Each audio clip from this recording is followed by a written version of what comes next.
আপনারা দেখছেন একুশে টেলিভিশন।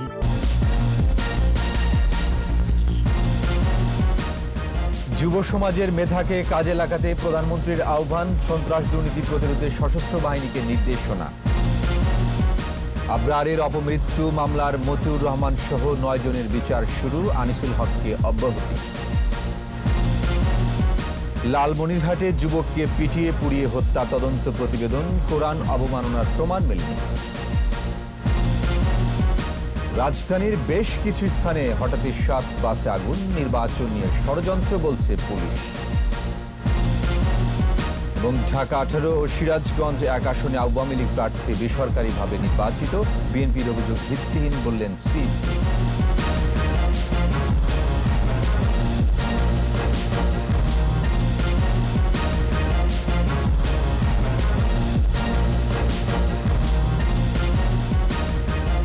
শুনছিলেন ফার্স্ট সিকিউরিটি ইসলামী ব্যাংক লিমিটেড সংবাদ শিরোনাম। আমন্ত্রণ রাত 11টার 21 সংবাদে, সাথে আছে আমি ওয়াহিদুজ্জামান। দর্শক, একুশে টেলিভিশনের সংবাদ একই সাথে সরাসরি দেখতে পাবেন আমাদের ফেসবুক পেজ www.facebook.com/2124 অনলাইনে। এছাড়াও সংবাদ আরও থাকছে, স্বাধীন রাষ্ট্র গঠনে সফল নেতৃত্ব দিয়ে রাষ্ট্রনায়ক হয়েছেন বঙ্গবন্ধু, সংসদের বিশেষ অধিবেশনে বললেন সংসদ সদস্যরা।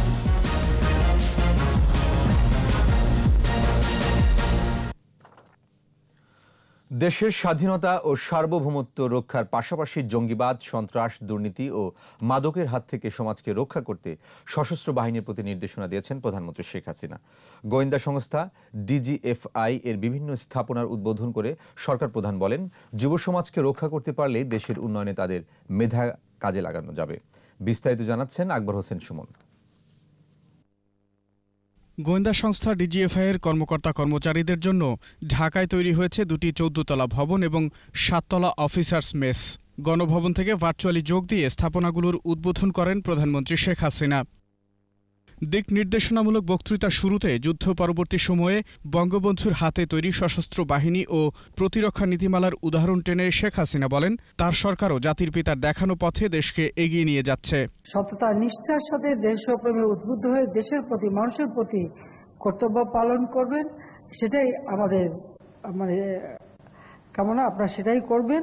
ইতিহাসটা জানতে হবে, দেশকে জানতে হবে, দেশকে ভালোবাসতে হবে, দেশের জন্য কাজ করতে হবে, দেশের মানুষের জন্য কাজ করতে হবে, সাধারণ মানুষের জন্য কাজ করতে হবে, যেটা আমি আমার বাবার কাছ থেকে শিখেছি, মায়ের কাছ থেকে শিখেছি। দেশের উন্নয়ন ও শান্তি বজায় রাখতে যথাযথভাবে দায়িত্ব পালনে সশস্ত্র বাহিনীর সদস্যদের প্রতি আহ্বান জানান প্রধানমন্ত্রী। আমাদের দেশে জঙ্গিবাদ, সন্ত্রাস বা দুর্নীতি, মাদক, এগুলির হাত থেকে আমাদের সমাজকে রক্ষা করতে হবে, সমাজকে এখান থেকে আমাদের বাঁচাতে হবে। তাহলেই আমাদের যে যুব সমাজ, তাদের মেধা আমরা কাজে লাগাতে পারবো, দেশের মানুষের শক্তিটাকে আমরা উন্নয়নের জন্য কাজে লাগাতে পারবো। আমাদের সেভাবেই আমাদের দেশকে গড়তে হবে। প্রতিটি মানুষ পেট ভরে খাবে, হেসে খেলে সুন্দরভাবে বাঁচবে। বঙ্গবন্ধুর সেই বাংলাদেশ গড়ে তোলাই সরকারের লক্ষ্য বলে উল্লেখ করেন প্রধানমন্ত্রী। তার যে আকাঙ্ক্ষা ছিল যে এই দেশ হবে ক্ষুধামুক্ত, দারিদ্র্যমুক্ত দেশ, উন্নত সমৃদ্ধ দেশ, এ দেশের প্রতিটি মানুষ পেট ভরে খাবে, হেসে খেলে বাঁচবে, সুন্দরভাবে বাঁচবে, সেটাই আমাদেরও লক্ষ্য। আকবর হোসেন সুমন, একুশে টেলিভিশন, ঢাকা। কিশোর আলোর অনুষ্ঠানে বিদ্যুৎপৃষ্ট হয়ে Dhaka residential model school and কলেজের ছাত্র আবরার রাহাতের মৃত্যুর মামলায় প্রথম আলোর সম্পাদক মতিউর রহমান সহ 9 জনের বিচার শুরু হয়েছে। তবে মামলার অন্যতম আসামি প্রথম আলোর সহযোগী সম্পাদক ও কিশোর আলোর সম্পাদক আনিসুল হককে অভিযোগপত্র থেকে অব্যাহতি দেওয়া হয়েছে।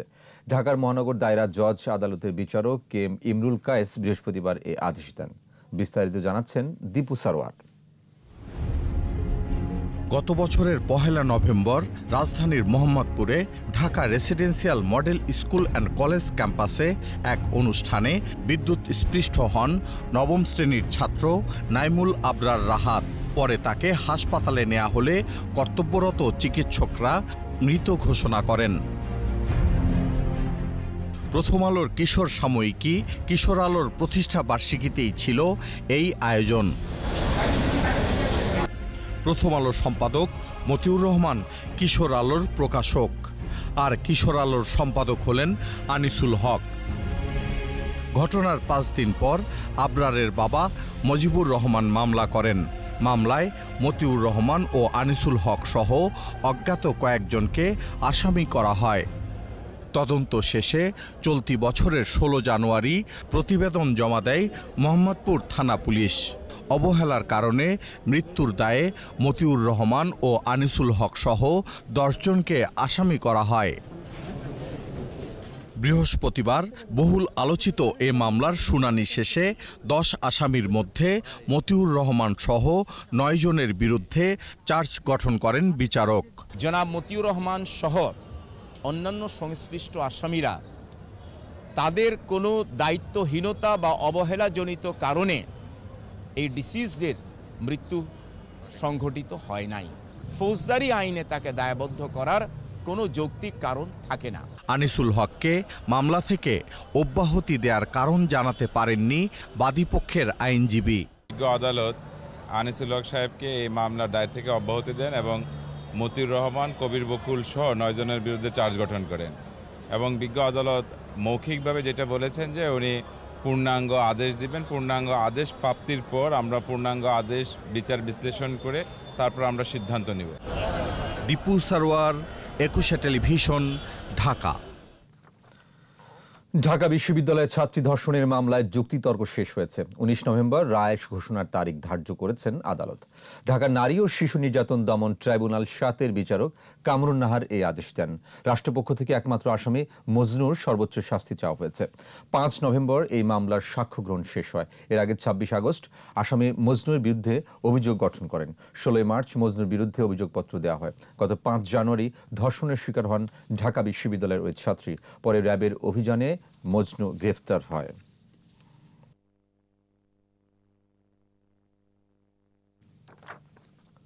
লালমনিরহাটে গুজব ছড়িয়ে পিটিয়ে পুড়িয়ে হত্যার ঘটনায় কোরআন অবমাননার কোনো প্রমাণ পায়নি জেলা প্রশাসনের তদন্ত কমিটি। প্রতিবেদনটি দ্রুত স্বরাষ্ট্র মন্ত্রণালয়ে পাঠানো হবে বলে জানিয়েছেন জেলা প্রশাসক। লালমনিরহাট প্রতিনিধি গোকুল রায় রিপোর্ট জানাচ্ছেন সমল ইসলাম। লালমনিরহাটে জুয়েলকে পিটিয়ে পুড়িয়ে হত্যার ঘটনায় তদন্ত প্রতিবেদন জমা দিয়েছে তদন্ত কমিটি। বৃহস্পতিবার ৯ কার্যদিবস শেষে জেলা প্রশাসকের কাছে প্রতিবেদন দাখিল করে কমিটি। পরে জেলা প্রশাসক আবু জাফর সাংবাদিকদের জানান, কোরআন অবমাননার কোনো বিষয় খুঁজে পায়নি তদন্ত কমিটি। আমরা যেটা জানতে পেরেছি যে এই যে কোরআন অবমাননার যে ঘটনার কথা বলা হচ্ছে সেরকম কোনো ঘটনা সেখানে ঘটেনি এবং এই বিষয়ে ৩টি মামলা ইতিমধ্যে হয়েছে। ইতিমধ্যে ৩১ জনকে গ্রেপ্তার করা হয়েছে। তবে এ ঘটনায় দায়ের হওয়া মামলার তদন্ত অব্যাহত আছে বলে জানান তিনি। গত ৩০ অক্টোবর অতিরিক্ত জেলা প্রশাসক TMA মোমিনকে প্রধান করে ৩ সদস্যের কমিটি গঠন করেছিল জেলা প্রশাসন। ২৯ অক্টোবর বুড়িমারি বাজারে ধর্মীয় অবমাননার গুজব ছড়িয়ে জুয়েল নামের এক যুবককে পিটিয়ে ও পুড়িয়ে হত্যা করা হয়। এই হত্যা মামলায় এখন পর্যন্ত ৩২ জনকে গ্রেফতার করা হয়েছে। সমর ইসলাম, একুশে টেলিভিশন। হঠাৎই রাজধানীর বিভিন্ন এলাকায় ৭টি যাত্রীবাহী বাসে আগুন দিয়েছে দুর্বৃত্তরা। তবে এতে হতাহত হয়নি কেউই। ঘটনার পর অভিযান চালিয়ে ১৬ জনকে আটক করেছে পুলিশ। পুলিশ বলছে, নির্বাচনের ফলাফলকে বানচাল করতে একটি মহল এই হামলার চক্রান্ত করেছে। রাসেল খানের রিপোর্ট। হঠাৎ আবারও রাজধানীর বিভিন্ন এলাকায় গণপরিবহনে আগুন। ১ ঘন্টায় নগরীতে বেশ কয়েকটি বাসে আগুন দেয় দুর্বৃত্তরা। প্রথমে রাজধানীর কাটাবন মোড়, হাইকোর্ট মোড়, এরপর গুলিস্তান, নয়াপল্টন, শাহজাহানপুর ও মতিঝিল এলাকায় আগুন দেয়া হয়। বিকেলে আবারও প্রগতি সরণিতে আরেকটি বাসে আগুন দেয় দুর্বৃত্তরা। পুলিশ জানিয়েছে, ঢাকা ১৮ ও সিরাজগঞ্জ ১ আসনে উপনির্বাচনের ফলাফল বানচাল করতে এই নাশকতা চালিয়েছে দুর্বৃত্তরা। গুরুত্বপূর্ণ দুটো উপনির্বাচন ছিল এবং এটাকে যারা নাশকতাকারী বা সন্ত্রাসী এই বিষয়টিকে বাধাগ্রস্ত করার জন্য তারা এই সন্ত্রাসী কাণ্ডগুলো ঘটিয়েছে বলে আমাদের ধারণা। সিসিটিভির ফুটেজ দেখে অপরাধীদের শনাক্ত করা হয়েছে।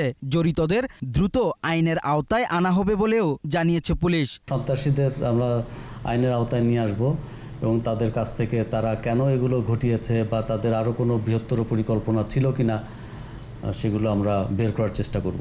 ঘটনার পর বিএনপির কয়েকজন নেতার বাসায় তল্লাশি চালায় গোয়েন্দা পুলিশ। রাসেল খান, একুশে টেলিভিশন, ঢাকা। ঢাকা 18 আসনের উপনির্বাচনে আওয়ামী লীগ প্রার্থী হাবিব হাসান বেসরকারিভাবে নির্বাচিত হয়েছেন। এদিকে সিরাজগঞ্জ 1 আসনেও নির্বাচিত হয়েছেন আওয়ামী লীগের তানভীর শাকিল জয়। ঢাকা 18তে নৌকার প্রার্থী হাবিব হাসান পেয়েছেন ৭৫,৮২০ ভোট। নিকটতম প্রতিদ্বন্দ্বী বিএনপির SM জাহাঙ্গীর হোসেন পেয়েছেন ৫,৩৬৯ ভোট। ভোট পড়েছে ১৪.১৮%। এদিকে সিরাজগঞ্জ 1 আসনেও আওয়ামী লীগের প্রার্থী তানভীর শাকিল জয় বেসরকারিভাবে নির্বাচিত হয়েছেন। তিনি পেয়েছেন ১,৮৮,৩২৫ ভোট। প্রতিদ্বন্দ্বী বিএনপির প্রার্থী সেলিম রেজা পেয়েছেন ৪৬৮ ভোট। সকাল ৮টায় শুরু হয়ে বিকেল ৪টা পর্যন্ত দুটি আসনে ইভিএমে শান্তিপূর্ণভাবে ভোট গ্রহণ করা হয়।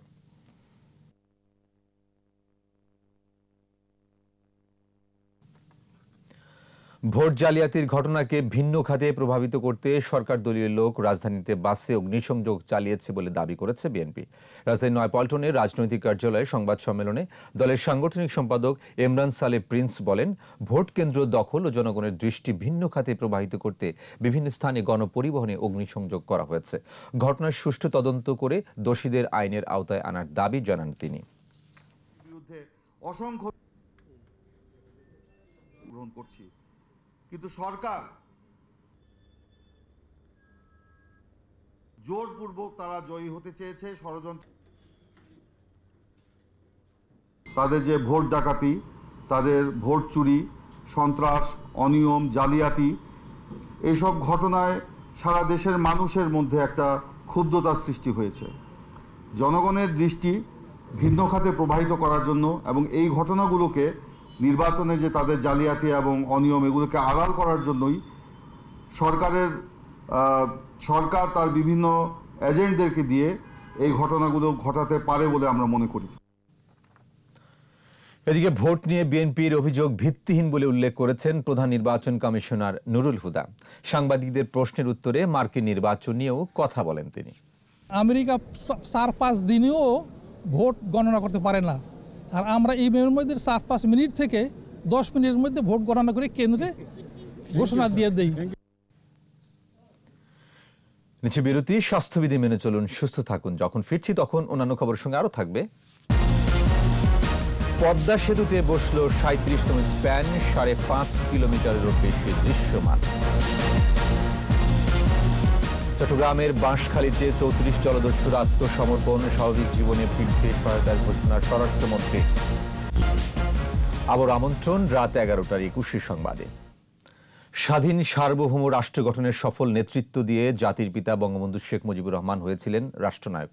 মুজিব বর্ষ উপলক্ষে সংসদের বিশেষ অধিবেশনে প্রধানমন্ত্রী শেখ হাসিনার উত্থাপিত প্রস্তাবের উপর আলোচনায় সংসদ সদস্যরা কথা বলেন।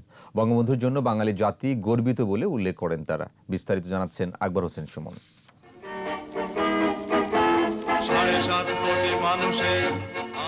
বাঙালির অবিসংবাদিত নেতা বঙ্গবন্ধু শেখ মুজিবুর রহমান।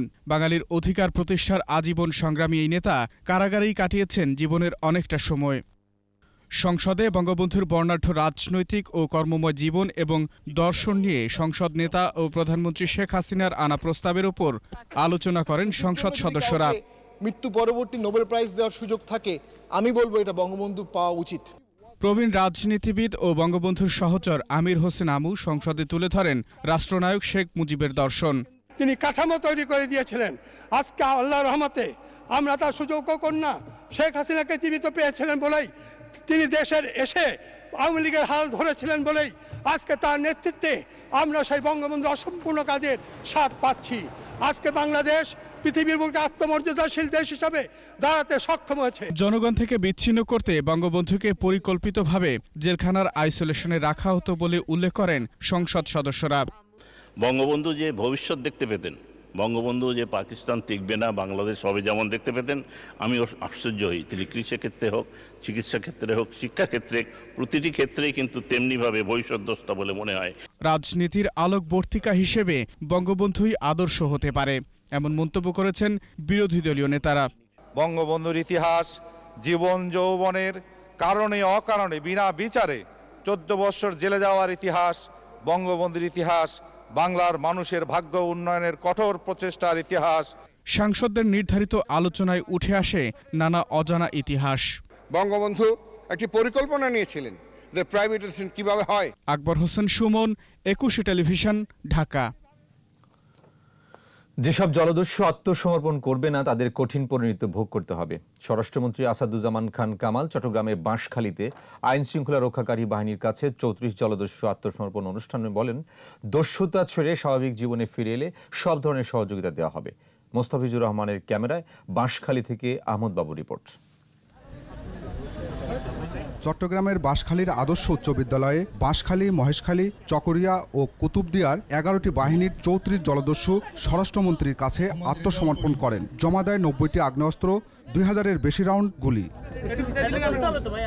জলদস্যু ও তাদের পরিবারের সদস্যরা বলেন, স্বাভাবিক জীবনে ফিরে আসার সুযোগ পেয়ে আনন্দিত তারা। খারাপ লোকের সাথে চলাফেরা করতো, তো আমরা যখন বলছি আর করো না, তো এমনি সাধন করছে আর কি করবো, নিজে ভালো হয়ে গেছে। আমরা চাই আমার ভাইজান ভালো হয়ে বাড়িতে ফিরে আসুক, সুখে শান্তিতে বসবাস করুক। স্বরাষ্ট্রমন্ত্রী বলেন, উপকূলে জলদস্যুদের আস্তানা গুড়িয়ে দেওয়া হবে, আর যারা আত্মসমর্পণ করেছে তাদের আর্থিক সহায়তা দেওয়া হবে।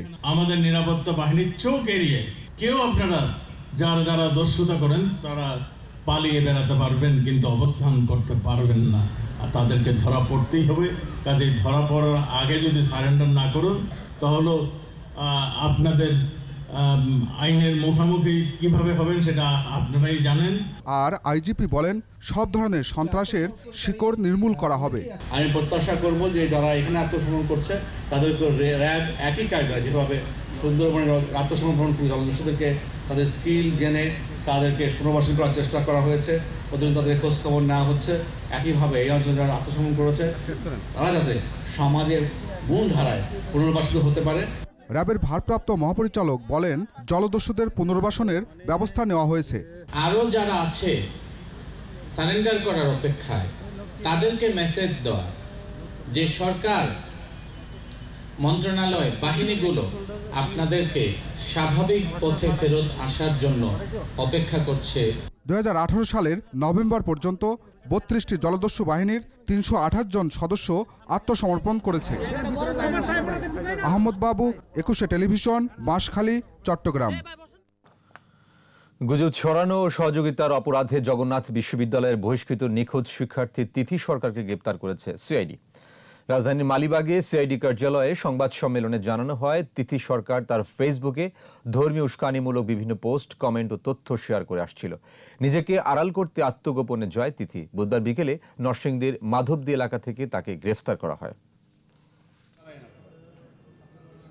এটি তারা করছেন সরকারের বিরুদ্ধে, রাষ্ট্রের বিরুদ্ধে, একটি অস্থিতিশীল, একটি অরাজক পরিস্থিতি, একটি অস্থিরতা, বিশৃঙ্খলা সৃষ্টির প্রয়াসেই।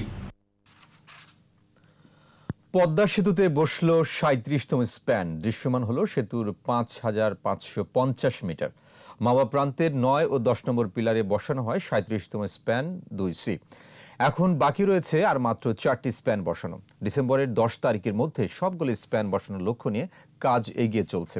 কর্তৃপক্ষ আশা করছে বিজয় দিবসে 6.15 কিলোমিটারের সম্পূর্ণ পদ্মা সেতু দেখতে পাবে দেশবাসী। 42টি পিলারের 150 মিটার দৈর্ঘ্যের 41টি স্প্যান বসিয়ে পদ্মা সেতু নির্মাণ করা হচ্ছে। বহুমুখী সেতুর মূল আকৃতি হবে দোতলা। কংক্রিট ও স্টিল দিয়ে নির্মিত হচ্ছে সেতুর কাঠামো। কোভিড-19-এ 24 ঘন্টায় দেশে আরও 13 জনের মৃত্যু হয়েছে। ঢাকা বিভাগেই মারা গেছে 8 জন। মোট মৃত্যু 6140। স্বাস্থ্য অধিদপ্তরের সংবাদ বিজ্ঞপ্তি বলছে, 250তম দিনে 115টি ল্যাবে করোনা পরীক্ষা করা হয়েছে 17112 জনের। শনাক্ত হয়েছে 1845। মোট আক্রান্ত 4,27,198। নতুন 1737 জন সহ সুস্থ হয়েছে 3,44,868। প্রতি 10 লাখে শনাক্ত 2024.89 এবং মৃত্যু 36.05। প্রতি 10 লাখে সুস্থতার সংখ্যা 2024.98। এ পর্যন্ত করোনা পরীক্ষা হয়েছে 25,01,800 জনের। করোনার দ্বিতীয় ঢেউ মোকাবেলায় এবার পিসিআর টেস্টের রেজাল্ট ছাড়া কাউকে দেশে ঢুকতে দেওয়া হবে না বলে জানিয়েছেন বেসামরিক বিমান চলাচল কর্তৃপক্ষের চেয়ারম্যান। তিনি জানিয়েছেন, বাংলাদেশে ঢুকতে হলে করোনার নেগেটিভ সার্টিফিকেট নিয়েই আসতে হবে। এ ব্যাপারে শিথিলতার কোনো সুযোগ নেই বলেও জানান বেবি চক চেয়ারম্যান। জসিম জুয়েলের রিপোর্ট। করোনার দ্বিতীয় ঢেউয়ের শঙ্কায় বাংলাদেশ। এরই মধ্যে বিশ্বের বিভিন্ন দেশে, বিশেষ করে ইউরোপের দেশগুলোতে সংক্রমণ বাড়ছে। নতুন করে লকডাউনে গেছে কিছু দেশ। করোনা মোকাবেলায় এবার কঠোর হচ্ছে বাংলাদেশ বেসামরিক বিমান চলাচল কর্তৃপক্ষ। সংস্থাটির চেয়ারম্যান বলেন, বিদেশ থেকে আসা যাত্রীদের করোনা নেগেটিভ সার্টিফিকেট নিয়েই আসতে হবে। বাইরে থেকে পিসিআর টেস্ট এখন কম্পালসারি। যারাই বাংলাদেশে আসবে, যারা যাবে এবং আসবে, সবাইকে এটা করে আসতে হবে। এবং ওই সার্টিফিকেট পিসিআর টেস্ট, আগে অনেক দেশের থেকে পিসিআর টেস্ট না করেও পিসিআর নেগেটিভ সার্টিফিকেট নিয়ে আসতো, যে নন সিমটম মানে সিমটম নাই এই ধরনের সার্টিফিকেট অ্যাকসেপ্ট হতো। কিন্তু এখন থেকে এই যখন সার্কুলারটা দেওয়া হবে, এটা আর অ্যাকসেপ্ট হবে না। এছাড়া বিমানবন্দরে স্বাস্থ্য পরীক্ষা আরও কঠোর নজরদারির মধ্যে আনার পরিকল্পনার কথাও জানান বেবিচক চেয়ারম্যান। কাউকে সন্দেহ হলে তাকে বিমানবন্দর থেকেই হাসপাতালে পাঠানো হবে বলেও জানান তিনি। একজন যাত্রী শারীরিকভাবে সুস্থ কিনা ওনাদেরকে দেখে পরীক্ষা করে হলে এবং ওনাদের পেপারস ওনাদের সাথে কথা বলে এটাকে এনশিওর করতে হবে। আর কারো যদি সন্দেহ হয় তাহলে তাকে আমরা এখান থেকে যদি কোনো সিমটম নিয়ে আসার পর যদি কারো ফিজিক্যাল সিমটম থাকে তাকে হসপিটালে নেওয়া হবে, অথবা যদি কারো কোয়ারেন্টাইন ফ্যাসিলিটি নিতে হয় ওইটা এনশিওর করা হবে। করোনা নেগেটিভ সার্টিফিকেট সব যাত্রীর জন্যই বাধ্যতামূলক বলেও জানান civil aviation chairman. Jasim Jewel, 21 television, Dhaka. বিশ্বের বিভিন্ন দেশে শুরু হয়েছে করোনার সংক্রমণের দ্বিতীয় তরঙ্গ। এর বিরূপ প্রভাবে কমতে শুরু করেছে তৈরি পোশাকের রপ্তানি আদেশ। তবে বড় ধরনের সংকটের আশঙ্কা করছেন না ব্যবসায়ী নেতারা। এদিকে শ্রমিকরা যাতে কাজ না হারায় তা নিশ্চিত করার আহ্বান জানিয়েছেন শ্রমিক নেতারা। মেহেদী হাসানের রিপোর্ট। করোনা পরিস্থিতিতে বিশ্বের অধিকাংশ দেশের অর্থনীতি যখন সংকটে, তখন খানিকটা উল্টো চিত্র বাংলাদেশের। চলতি অর্থবছরের জুলাই থেকে অক্টোবর পর্যন্ত রেমিটেন্স এসেছে $8.82 বিলিয়ন, রপ্তানি আয় ছিল $12.84 বিলিয়ন। আর জুলাই থেকে সেপ্টেম্বর পর্যন্ত আগের অর্থবছরের একই সময়ের তুলনায় আমদানি 11.43% কমে $12.68 বিলিয়ন দাঁড়িয়েছে। ফলে রিজার্ভ দাঁড়িয়েছে প্রায় $40 বিলিয়ন। এরই মধ্যে ইউরোপে শুরু হয়েছে করোনার দ্বিতীয় তরঙ্গ। ব্রিটেন, ফ্রান্স সহ ইউরোপের অনেক দেশেই নতুন করে লকডাউন ঘোষণা হয়েছে। এর প্রভাবে বাংলাদেশের তৈরি পোশাক রপ্তানি কমবে বলে আশঙ্কা ব্যবসায়ী নেতাদের। আমরা যেটা আশা করতেছিলাম যে হয়তো জানুয়ারি ফেব্রুয়ারির মধ্যে গিয়ে একটা ভালো পজিশন দাঁড়াবে, কিন্তু সেকেন্ড ওয়েভের কারণে এই পজিশনটা আবারও এখন হুমকির মুখে। অর্থাৎ বাইরেরা যে অর্ডারগুলি প্লেস করা শুরু করেছিল সেটা এখন কিন্তু আবার একটা স্থবির হয়ে গিয়েছে। করোনা সংকট শুরুতে সরকার প্রণোদনা সহ একগুচ্ছ সুবিধা দিলেও কারখানা লে অফ ও ছাঁটাই সহ নানাবিধ সমস্যার মুখোমুখি হয়েছিলেন শ্রমিকরা। নতুন সংক্রমণের অজুহাতে আবারও একই ধরনের সমস্যা সামনে আসলে প্রতিবাদ করা হবে বলে জানিয়েছেন শ্রমিক নেতারা। ফার্স্ট ওয়েভে যেহেতু আমাদের ক্ষতিটা খুব বেশি হয় নাই, মানে বিশেষ করে আমাদের অর্থনৈতিক ক্ষেত্রে, সেকেন্ড ওয়েভেও আশা করি সেটা আমরা ওভারকাম করতে পারবো আর কি। এবং এইটাকে কেন্দ্র করে মালিকরা কোনো প্রপাগান্ডা করে যদি শ্রমিকদেরকে আবার ঠকানোর চেষ্টা করে, সেটা নিশ্চয়ই আমরা নিঃসন্দেহে আমরা ফাইট করবো। করোনা মোকাবেলায় এরই মধ্যে যা অভিজ্ঞতা হয়েছে তাতে নতুন সংক্রমণ সমস্যা মোকাবেলা সহজ হবে বলে আশাবাদী ব্যবসায়ী নেতারা। এখন কিন্তু সবাই সবকিছু জানা, বায়াররাও জানে কি হবে বা কি হতে পারে। সেই অনুযায়ী সবাই মিলে একত্রে কাজ করলে এই দ্বিতীয় ওয়েভকে মোকাবেলা করা আমাদের জন্য কিন্তু আসলে খুব একটা কঠিন হবে না। করোনা পরিস্থিতিতে রপ্তানি বাড়াতে শুল্কমুক্ত বাজার সুবিধা ধরে রাখার ব্যাপারে আরো মনোযোগী হওয়ার আহ্বান এই ব্যবসায়ী নেতার। আমেরিকার বাজারে আমাদের জিএসপি সুবিধা। মেহেদী হাসান, 21 টেলিভিশন, ঢাকা। শীত আসার আগেই শিশুদের ঠান্ডাজনিত রোগের প্রকোপ বেড়েছে। গেল 2 সপ্তাহে জ্বর, নিউমোনিয়া, ডায়রিয়া সহ শ্বাসতন্ত্রের বিভিন্ন সমস্যায় ঢাকা শিশু হাসপাতালে বেড়েছে রোগী ভর্তির সংখ্যা। এ অবস্থায় ঋতু পরিবর্তনের সময়টাতে শিশুদের বাড়তি যত্ন এবং প্রয়োজনে চিকিৎসকের শরণাপন্ন হওয়ার পরামর্শ বিশেষজ্ঞদের। বিস্তারিত জানাচ্ছেন স্মৃতি মণ্ডল। প্রকৃতিতে শীতের আগমনী বার্তা, সেই সাথে ঠান্ডাজনিত নানা রোগের প্রকোপও বাড়ছে। ঋতু পরিবর্তনের এই সময়টা ঝুঁকি আছে শিশুদের নিয়ে। সূর্যকে নিয়ে কয়েকদিন ধরেই হাসপাতালে তার মা। সর্দি কাশি ছিল, শ্বাসকষ্ট দেখা দেয়ায় শিশুটিকে হাসপাতালে ভর্তি করে পরিবার। ঢাকার শিশু হাসপাতালে অন্য সময় প্রতিদিন রোগী আসতো 1 থেকে 150। গত 2 সপ্তাহে সেই সংখ্যা বেড়ে 400 থেকে 500-তে দাঁড়াচ্ছে। 664টি শয্যার মধ্যে 550-ও বেশি শয্যায় রোগী ভর্তি আছে। কাশ ছিল, জ্বর ছিল, এখানে আসার পরে ডাক্তার বলেছে ভর্তি করেন। ভর্তি হয়েছি বৃহস্পতিবার দিন রাত 10টা বাজে। জ্বর ছিল আর খিঁচুনি ছিল। হঠাৎ করে ঠান্ডা লাগছে, ঠান্ডায় থেকে শ্বাস নিতে কষ্ট হয়েছে। নিউমোনিয়া, অ্যাজমা, শ্বাসকষ্ট, ডায়রিয়া সহ শ্বাসতন্ত্রের বিভিন্ন রোগে আক্রান্ত হয়ে হাসপাতালে রোগীর সংখ্যা বাড়ছে। 15-20 দিন থেকে আমাদের প্রত্যেক দিনই 10% ইনক্রিমেন্ট আসছে অ্যারাউন্ড। শীতে শিশুদের সুরক্ষায় পরিবারকে বিশেষ করে মায়ের সচেতনতা জরুরি বলছেন বিশেষজ্ঞরা। ছোট বাচ্চার ক্ষেত্রে অবশ্যই সে মায়ের কোলে থাকবে, স্কিনের টাচে থাকবে, তারপরে তার ফিডিংটা অবশ্যই এনশিওর করতে হবে। সে যাতে শীতে আক্রান্ত না হয় তার জন্য তাকে গরম রাখতে হবে। মাকে তার স্কিনের যত্ন নিতে হবে, ন্যাপিটা টাইমলি চেঞ্জ করতে হবে এবং সর্বোপরি ব্রেস্ট ফিডিং এবং সান এক্সপোজারের বিষয়টাও এখানে মাথায় রাখতে হবে। পরিষ্কার পরিচ্ছন্ন থাকার পাশাপাশি ধুলাবালি থেকে শিশুদের দূরে রাখা এবং চিকিৎসকের পরামর্শ ছাড়া ওষুধ না খাওয়ানোরও পরামর্শ বিশেষজ্ঞদের। স্মৃতিমণ্ডল, একুশে টেলিভিশন, ঢাকা। নিচে বিরতি। স্বাস্থ্যবিধি মেনে চলুন, সুস্থ থাকুন। যখন ফিরছি তখন অন্যান্য খবরের সঙ্গে আরও থাকবে। রাজস্ব আদায় বেড়েছে 1.14%, ভ্যাটের আওতা বাড়াতে চায় এনবিআর। ট্রাম্পের উপর চাপ বাড়ছে, সরকার গঠন প্রক্রিয়া এগিয়ে নিচ্ছেন বাইডেন, চিফ অব স্টাফ নিয়োগ। আবার আমন্ত্রণ রাত 11টার 21 সংবাদে।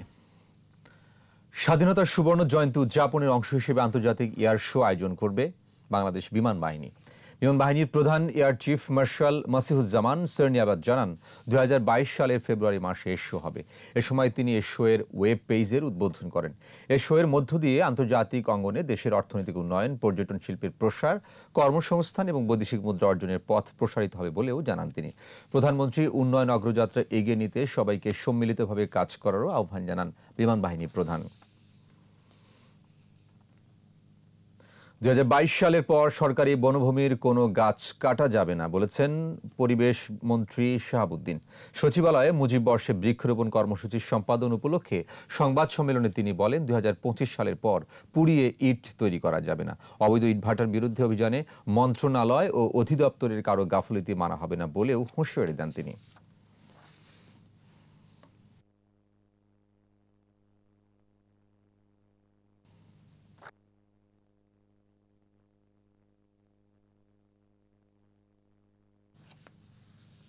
এবার আয়কর মেলা হচ্ছে না।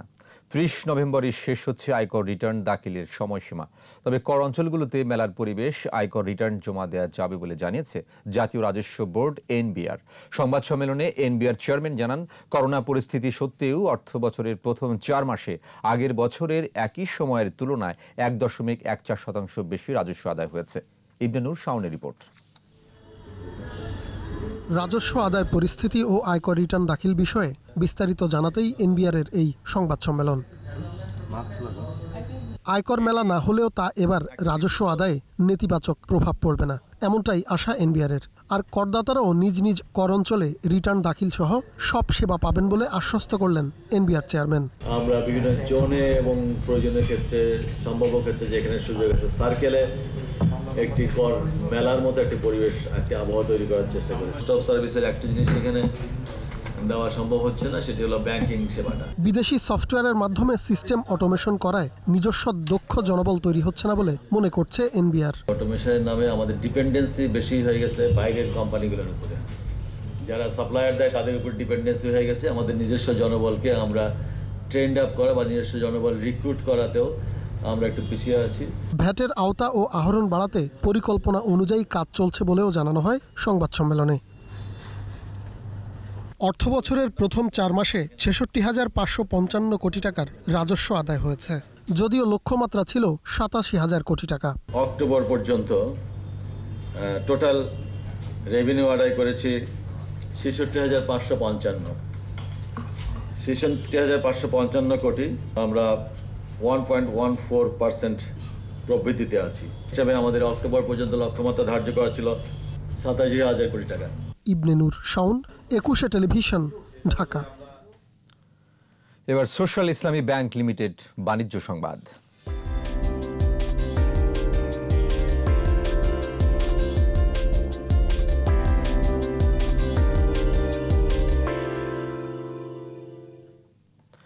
কক্সবাজারের চেরাংঘর জুমছড়ি বাজারে উদ্বোধন করা হলো আল আরাফা ইসলামী ব্যাংকের আউটলেট কার্যক্রম। এই কার্যক্রম উদ্বোধন করেন ব্যাংকের চট্টগ্রাম জোনাল হেড মোহাম্মদ আজম।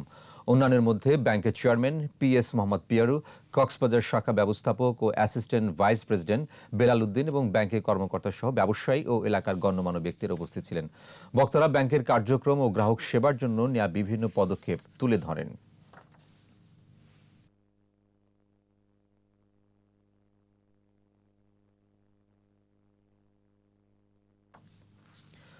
ভারতে ওয়াশিং মেশিন রপ্তানি শুরু করল ওয়ালটন। এই উপলক্ষে রাজধানীর ওয়ালটন কর্পোরেট অফিসে অনুষ্ঠিত হয় ইনোগ্রেশন সেরেমনি।